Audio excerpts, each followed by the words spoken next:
to yet another episode of Beyond the Present podcast. My name is Daniel Mulligan, and in this episode, we'll be talking about managing your attention as a means of improving the quality of your life. You see, guys, you've been told, about this concept probably throughout your whole life. You need to focus on what is right. You need to focus on what is positive. It's almost a cliche, but try to take a look at, your life right now. Do you actually do what this, cliche tells us to do? When was the last time you deliberately tried to focus your attention on what is right? You see, your life is basically always in a direction of your direct and main focus, and ultimately your focus is what determines the quality of your life. And here's the fact. No matter how, successful you think you are, no matter how lucky you think you are, there will always be situations in life where you simply cannot control all the outcomes.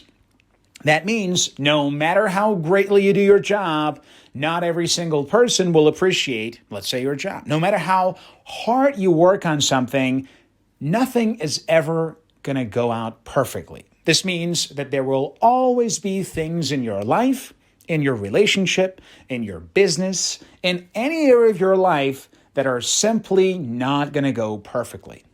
And that means if you're not somehow well-trained when it comes to being able to manage your attention, unfortunately, what ends up happening is you will end up focusing on the negative. And in life, whatever you focus on grows and further develops. So that is what, I would like to discuss in today's episode, because I really believe that even though a lot of us, we know this concept basically intellectually and cognitively, we do not grasp it emotionally. Why is this? Very simple. We know that when you focus on the negative, you feel like shit, life is terrible, and you just get depressed. We know it. But we do it, just like, a smoker knows that smoking is bad for his or her health, but keeps on smoking anyways. Because knowing something cognitively, let's go back to the example of the smoker, right? The smoker knows on an intellectual level, on a logical level, that smoking is bad for, his or her health. But he or she continues doing regardless. Why? Because while the knowledge that smoking is unhealthy is a rather, logical thing that he or she understands cognitively, he or she has no emotional comprehension regarding it. Meaning, the mind says, smoking kills, it's dangerous, you should not do it. The emotion says, but it makes me relaxed, and if I'm relaxed, I'm happy and healthy. This is exactly what is happening right now. I want you to realize that you could know a notion or a concept intellectually, but not know it emotionally. And guess which side is going to win the argument in the end when the two go against each other? That's right. It is always the emotions, because, your life is basically always in the same direction as your dominant emotions. It is rarely about the logic. In my seminars, in my workshops, I ask a lot of people, who in this audience thinks of him or herself to be highly logical? Usually, the majority of people raise their hands. That's, one of our cognitive errors. Most of us, we assume, unfortunately falsely, that we are guided mainly by logic. But that is not what we see in the world on a daily basis, throughout the week, throughout the month, and throughout the year. What we instead see is that people generally are not at all very logical. Instead, they use their sense of logic to rationalize their emotional decisions. This means that we humans are ultimately emotional. Doesn't matter if you're a lady or like, well, I'm a guy. I think only girls are emotional. Guys are not emotional. Yeah, well, I'm sorry. This applies to all people. And men and guys are people too. So whether you are a lady or a gentleman, it doesn't matter. We are all emotional. And maybe in some cases, ladies tend to be slightly more emotional. But if you're a gentleman listening to us, stop being a sexist. This is not about the gender. It's about all of us as humans. We are all emotional creatures. And for that reason, most of the decisions that we make we make emotionally. And guess what determines the quality of our emotions? It is not the facts that surround us. I repeat, the facts that surround you and your life do not determine your emotions. They do determine the facts in your life and the way you perceive of them logically, but it is ultimately your attention as well as your interpretation of those facts that determine how you feel emotionally. And guess which one will have a bigger impact on determining the quality of your life as well as the amount of success that you can accumulate? That's right, it is the emotions, not the logic. So for that reason, today I want to teach you about the concept of intentionally controlling your attention as well as interpretation of the things that happen in your life so as to be able to have a more, comprehensive control over your life. Because if you think your control over your life can occur by thinking more rationally, please, you're just wasting your time and you know that it's not going to happen. So instead, what I would like to recommend you to do from now on is to understand that we are humans, and as humans, we are highly emotional. All of us. And what determines how we feel at any moment comes down not so much to what is happening around us, but by two things. What we focus on visually in our head, especially because that's the biggest impact. And number two, how we interpret the things that are happening. So for example, think about a variety of negative situations as well as positive situations that could be actually, leading to the opposite emotional experiences. Think of something very good. For example, think about winning, for example, an opportunity to lead a very large corporation. Let's say you are now selected as the top leader of your organization. Now, this is a very good thing because you now you will have more responsibilities, you'll be able to contribute more. But the very same experience could be interpreted negatively by saying things like, well, that means I should work more. Then I'm not going to have any weekends. Then they're going to call me every, hour of every single day, even when I'm on vacation, that I got to take care of, my people. And it means a lot of work. I have lost all my free time. I will never ever be able to have fun, spend time with my family and friends. Oh my gosh, what did I get myself into? You see, that's a very positive, being promoted to a leadership position, which is, inherently a positive experience, can cause very negative emotional reactions. On the other hand, think about something that is, quite rationally and logically a very negative experience, like going through the pandemic that we are all basically going through right now. Now, this is a very negative thing, but many could interpret this experience very differently. They're saying like, dude, I can now work in my pajamas. I feel like I can work more in less hours, which means I will have more free time to pursue my other hobbies. And at the same time, I get to, not waste as much time as I used to do, like in commuting or other stuff. And more importantly, this, chance to spend more time thinking actually gives me more clarity. You see, and that person starts feeling much better. So please do understand that no matter what happens in your environment, what truly determines how you feel at any single moment are a combination of two factors. What you tend to visualize and focus on, especially visually in your head, and how you interpret it. Let's move on to another example. Let's think about a breakup, maybe in a romantic relationship or in a business relationship, right? Let's say you just, you had a great honeymoon together and you were together for a long time. And then after 3-4 years being together, you guys had to, break up. Or let's say you had a business relationship that went south and you realize, you know what, this guy's not trustable. It's best to simply end this interaction and relationship completely. Now, this situation here can cause people to, negatively somehow associate all of that basically environment, and they tend to feel very bad. But in reality, if you look at the same situation differently and visualize things differently, you can feel very different emotions. Let's right now go back to both situations. First one is a breakup, a romantic breakup, let's say a divorce or something. And number two is ending a business relationship. Both situations can naturally cause, very negative emotions. However, as we mentioned earlier, how you feel is a function of what you focus on visually and how you interpret it. So let's go back to that divorce story, right? What are the visual images in that guy's head? Oh, that woman, that witch was the one responsible. I gave this guy, or I gave this girl, it could be, from either side, most of my life and most of my time, and after all these years and nothing. So the person tends to visualize all the negative things that person did or happened in their lives, and they keep that person in front of their, main focus visually. They think about him or her all the time, and they say, oh, that woman, that man, oh, blah, blah, blah, blah. And this is the first part, which makes them feel very negative. And then they will interpret all of that. You think of the words, I wasted 3 years of my life in this marriage, or that woman or that man was the meanest thing who truly hurt, or my heart is broken. I mean, think of like the vocabulary that these people are using, right? The broken heart. Just imagine you visualize your heart being broken and imagine how it will make you feel emotionally. And that person is such and such and such, right? So they end up interpreting things very negatively, and they visualize the negative things about that person. And of course, they feel like hell.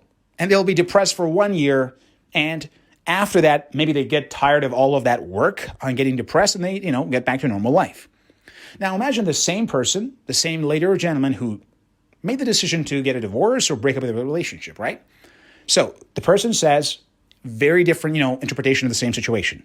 Well, I think that I gained 3 years of experience in this marriage. I worked very hard at improving my ability as a husband or as a wife. And more importantly, now it's all over, which means now I'm free. And that means I can find a more suitable partner. Hell yeah, welcome freedom. You see, the same situation just got interpreted differently. And the visualize. How does that person visualize? He or she will think of his or her ex as this enemy who just destroyed, or as a pleasant person that, alas, we could not have perhaps a good marriage with that person, right? So in his or her head, the person visualizes all the good things that a person did to him or her. Like, yeah, of course, we got a divorce because we're incompatible, but my husband, my wife, was actually a very decent person. I mean, we didn't have compatibility, but there was something in her or him that I saw for the first time that made me want to actually marry him or her, right? So I'm pretty sure that he or she is a decent person. I'm very happy that we were together for the 3 years that we were together. And more importantly, I know that in the future, I will be able to find a much better partner thanks to him or her, because he or she helped me understand what kind of partner I want to have. So if it wasn't for him, if it wasn't for her, I would have never known what is a right partner for me, or what type of behavior or situations will make me very happy. So I'm very grateful to him or her. And even though we'll be friends for the rest of our lives and we can't have a family together, I will still be grateful for his or her help.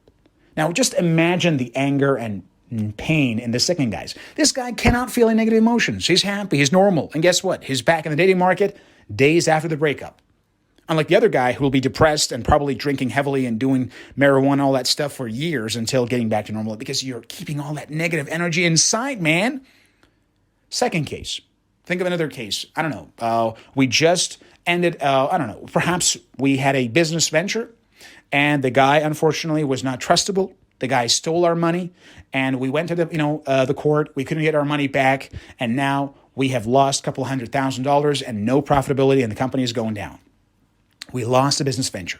So the same negative things. Oh my gosh, the world is filled with mean business people who just want to steal your money. Life is hell. And you can imagine like that negative internal dialogue can actually keep going and keep making you feel negative. Now let's focus on the positive here. Well, it is true that we lost a lot of money, but I gained a lot of experience. And now I can literally smell a fraud from a mile away because now I got experience. And if I see similar behavior in somebody else, I'll be sure to terminate my business cooperation with him or her right away. At the same time, I had 3 years of extra experience. So now I know that getting started again will be a lot easier because I've gone through the worst and I know I can do it again.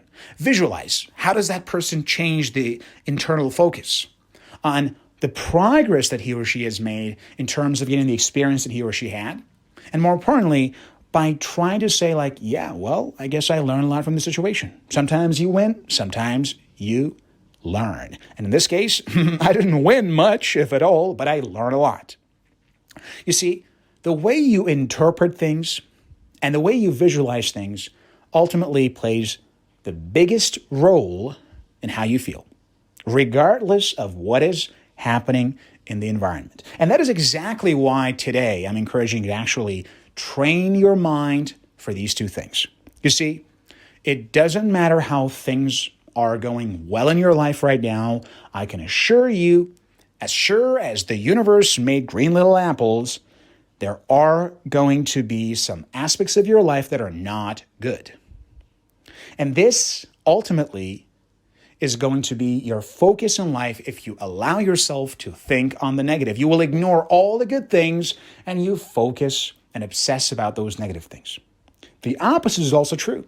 You can live a life where most things are going wrong, but by trying to focus on those few good things in your life, you will actually end up feeling much better. So today, let's ask yourself this question. How could you change your main mental focus?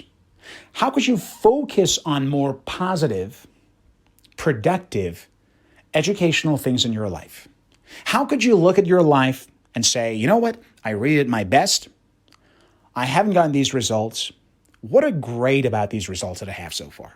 What progress have I made so far? How can I improve this progress? You see, by asking better questions, more positive questions, you will get far better answers. Think of the difference in terms of how you feel asking these different questions in a very bad situation. First, the negative ones. Why did this happen to me? Why me? Why is life not fair? Why are people so evil? Why blah, blah? These questions, first of all, you'll never find an answer. It'll only make you feel pissed off. And you will never be able to do something.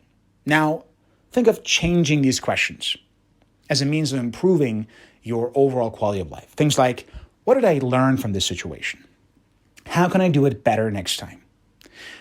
How did this make me stronger, better, smarter, faster, whatever it is? How could I make sure that in the future, I will use this experience to multiply my success? More importantly, dude, I just got through a major loss and I got to see another day. How the hell did I get so tough? You see, these questions are going to generate very different emotional responses than the previous ones. So for today, if you want to, think of this like an assignment, I want you to challenge yourself. Let's call it a 3-day positivity challenge. Now, what is that? For exactly 3 days, from the moment you wake up in the morning until the moment you go to bed at night, I want you to challenge yourself to interpret every event in your life in a positive way. Let's say you wake up, you go to the office, the first thing your boss says, I'm sorry, it's a pandemic, you're fired, Johnny. You say, well, I just got fired in the middle of a pandemic. Dan, how could I possibly interpret this positively? Shit. You see, you start thinking. You keep asking the same questions. How could I interpret getting fired in the middle of a pandemic? But dude, it's ridiculous. How could I do that? All right, if you could find a way to do this, in a very positive, how would you do it?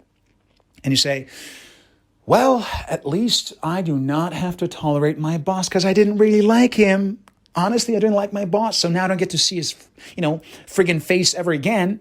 And more importantly, now that I think about this, I really didn't want to work as an accountant. I mean, it wasn't really my passion anyways. I've always wanted to be an entrepreneur. I always wanted to run my own business, do something I'm passionate about, man. I mean, honestly, I was going to the job not because I liked it, but because I just wanted to have a paycheck. So now I'm pushed out of my comfort zone. I have no other choice but to pursue my passion. So I think I'm very happy that I got fired because now I get to do what I've always wanted to do. but I didn't do because I was afraid of losing my paycheck. Well, guess what? I just lost my paycheck, so I got nothing to lose, which means I have everything to gain, which means I can now start following with my passion. You see, even such a terrible thing as being fired first thing Monday morning can be interpreted very differently if you look at it and if you ask yourself, how can I interpret all these things positively? So challenge yourself, guys, for about 3 days. Go through all experiences, everything that happens to you. Try to interpret it positively. You're saying, but Dan, isn't that lying to yourself if you interpret things, always positively? Isn't that like lying to yourself? Aren't you being dishonest with yourself? Well, let me ask you this question. When you focus on all the negative stuff in your life and you complain about them, are you really being honest with yourself? I mean, don't you think that perhaps being as negative and hateful and angry about all these losses is as deceptive to yourself as being positive? Because after all, when you're focused on all these negative things in your life, you are ignoring all the positive things. The fact that you're alive. Do you understand how many, people have we lost during this pandemic alone? The fact that you're alive, that you're healthy, that you can think, that you can actually work, that you can move your body. You have, hopefully two, basically arms and two legs. So there are lots of things in your life that are actually going pretty well. You're ignoring them and you're focusing on the negative. Is that being honest with yourself?